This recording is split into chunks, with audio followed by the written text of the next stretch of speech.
Assalamu alaikum, brothers and sisters. I hope you're well. There are several examples in history of a president or king of a country being singled out for termination, leading to major rioting and corruption. Now, there are currently reports circulating that one powerful person is being targeted, and it appears that this attempt is being pre-planned in order to get perfect accuracy. This time, the person who is under the radar is none other than the Crown Prince of Saudi Arabia, Mohammed bin Salman. According to reports, Saudi Crown Prince Mohammed bin Salman revealed that he fears being executed because he wants to normalize relations with Israel. The Crown Prince stated that he still plans to proceed with establishing links with Israel, despite his concern that it could endanger his life. MBS allegedly mentioned the name of Anwar Sadat, the former president of Egypt, who was targeted, and he lost his life just 2 years after he negotiated a peace treaty with Israel. MBS went ahead and questioned those in the meeting about what the US had done to support Sadat,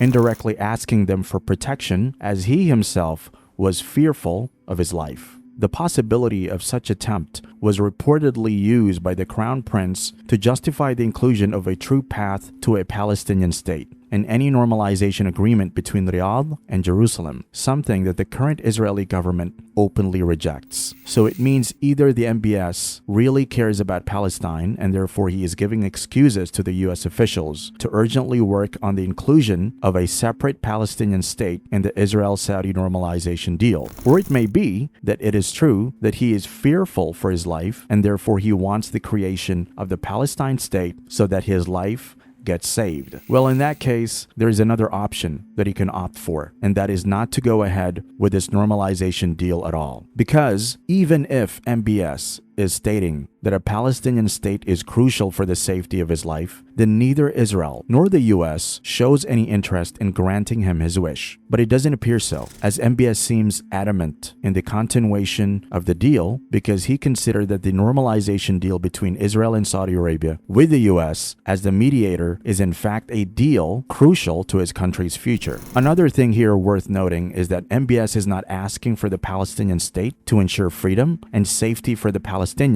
who have been under immense suffering for the past 75 years and are continuously living in inhumane conditions for the past 11 months. He's only asking for it to ensure his safety and security, as he himself said. MBS is being labeled as the most progressive reformer of Saudi Arabia by the West, as they feel more connected with him, while the Muslim world labels him as the betrayer of the Muslims. He mentions that he is considerate for the Palestinians, while on the other hand, he does almost nothing when it comes to trying to save them from the ongoing assault. And he now claims that he's fearful of a termination attempt. How many faces does MBS have within himself? Dear brothers and sisters, death is a reality that everyone has to face one way or another. A believing person should not at all be fearful of his or her death. Instead, he should be fearful of the way he has lived before his death. In fact, a believer should live his everyday life as if it were his last. He should pray every salah as if he will not get the opportunity to pray his next salah. It's so heartbreaking that more than 40,000 Palestinians have lost their lives, and many thousands are critically injured in this ongoing brutal assault. And still, MBS wants us to ensure